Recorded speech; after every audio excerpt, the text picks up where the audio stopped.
Assalamualaikum warahmatullahi wabarakatuh. Perkenalkan, saya Erni Fitriani dari kelas 6 Shift 3.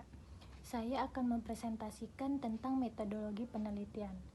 Sistematika usulan penelitian skripsi kuantitatif itu ada 3. Yang pertama, latar belakang masalah. Yang kedua, tujuan pustaka. Dan yang ketiga itu ada metodologi penelitian. Yang pertama itu latar belakang masalah. Berisi latar belakang masalah, identifikasi masalah, rumusan masalah, batasan masalah, tujuan dan manfaat penelitian. Yang kedua, tinjauan pustaka. Berisi uraian teori, rujukan yang memberikan argumentasi teori terhadap konsep yang menjadi fokus penelitian. Contohnya hipotesis kalau ada.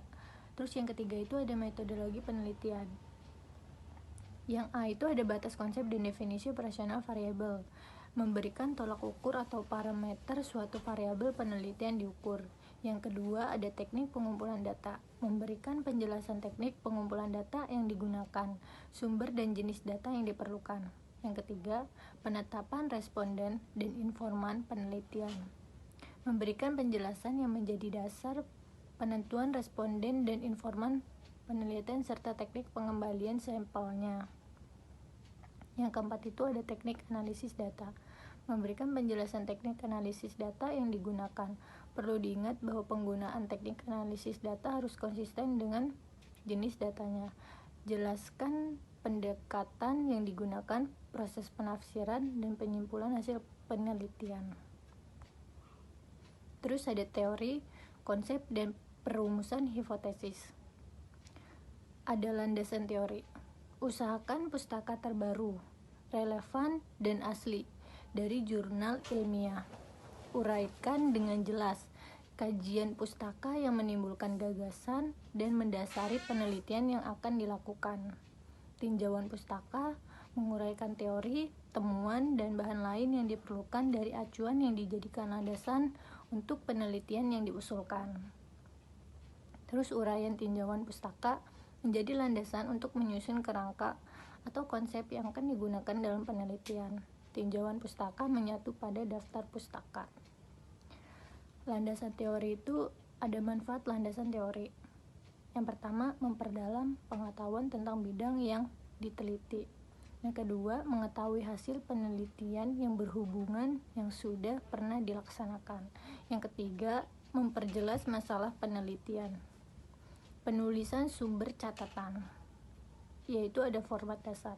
Pertama itu teks, nama keluarga pengarang, tahun terbitan. Terus yang kedua, nama pengarang teks, yaitu tahun terbitan. Terus landasan teori, yang pertama itu ada grand teori, yang kedua penelitian sebelumnya.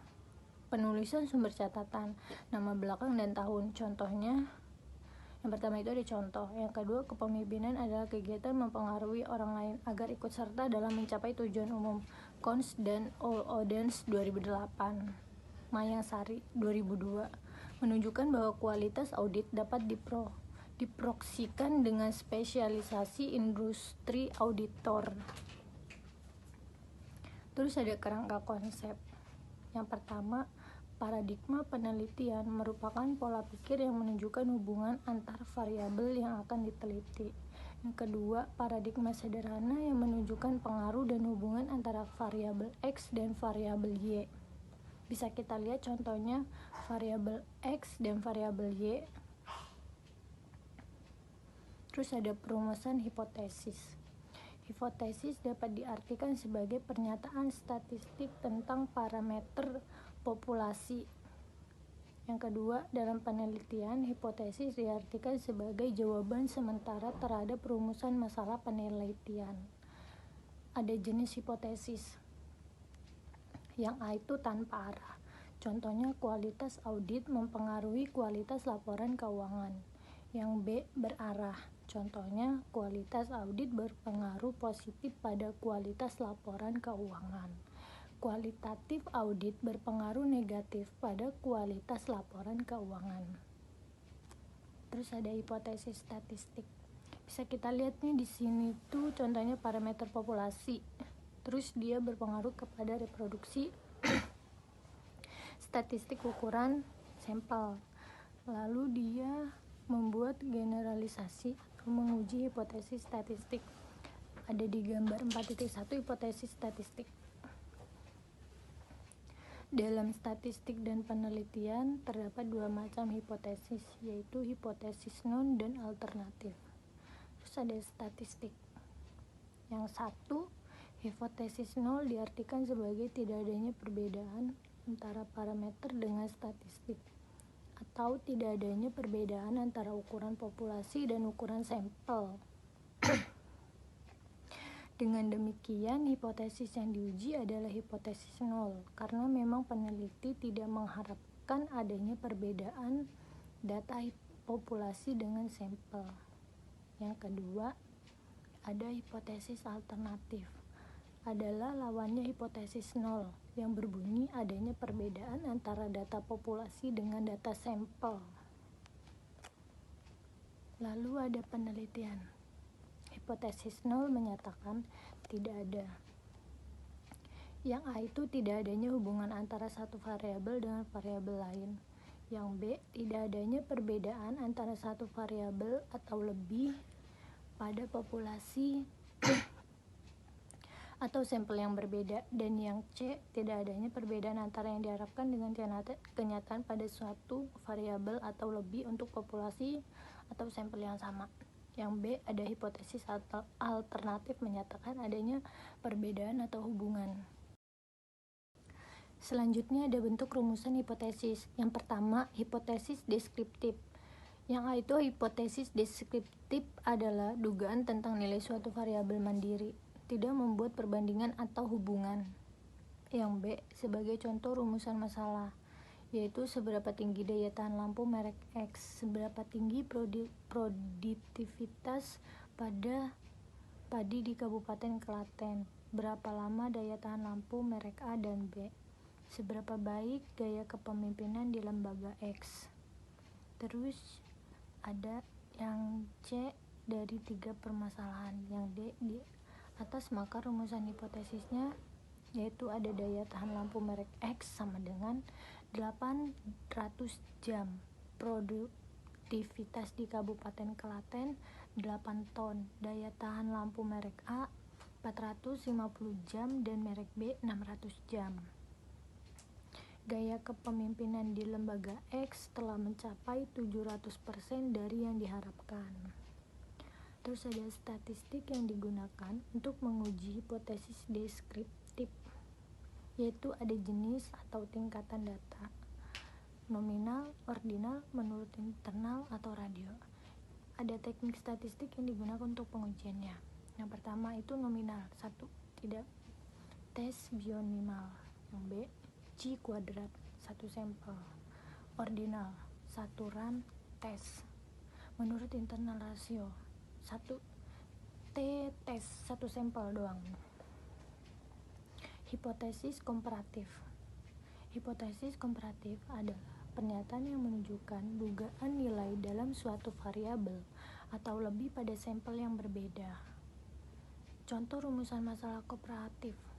Adakah perbedaan kualitatif audit KAP Big 4 dan non-Big 4?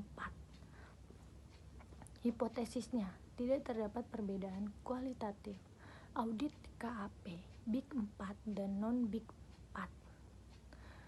Kualitatif audit KAP Big 4 lebih rendah dibandingkan KAP non-Big 4. Kualitatif audit KAP Big 4 lebih tinggi dibandingkan KAP non-Big 4. Statistik yang digunakan untuk menguji hipotesis kooperatif, yaitu ada macam data, bentuk koperasi, 2 sampel, yaitu terdiri dari korelasi independen. Lalu ada kooperatif sampel yang terdiri dari korelasi dan independen. Macam data itu terdapat internal rasio. Lalu korelasi itu terdapat tes 2 sampel, independen terdapat tes 2 sampel juga. Lalu korelasi itu yang di kooperatif sampel terdapat one way ANOVA, two way ANOVA. Independennya juga terdapat one way ANOVA dan two way ANOVA. Lalu nominal. Di korelasi dua sampel itu ada MC Neymar dan independen itu Fisher except C kuadrat two sample. Sedangkan di kooperatif sampel itu terdapat C kuadrat 4K sampel. Di korelasi dan independen. Di ordinal terdapat sig test, media test, dan korelatif sampel terdapat Friedman dan median extension.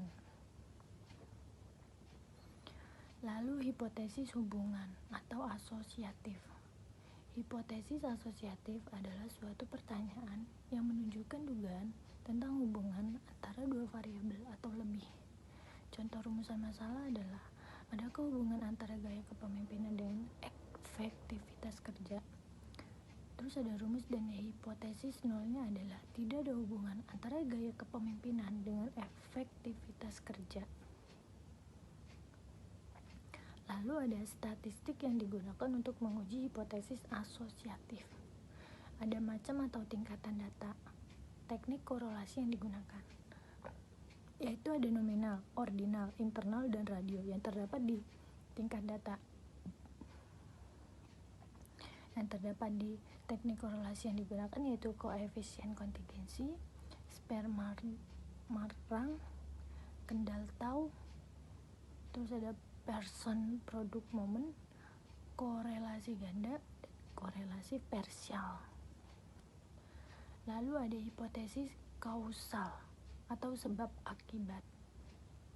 Hipotesis kausal adalah suatu pernyataan yang menunjukkan dugaan tentang pengaruh dua variabel atau lebih. Contoh rumusan masalah adalah, apakah gaya kepemimpinan mempengaruhi efektivitas kerja? Lalu ada rumus dan hipotesis nol adalah gaya kepemimpinan berpengaruh positif pada efektivitas kerja. Sekian presentasi dari saya. Semoga bermanfaat. Saya akhiri. Wassalamualaikum warahmatullahi wabarakatuh.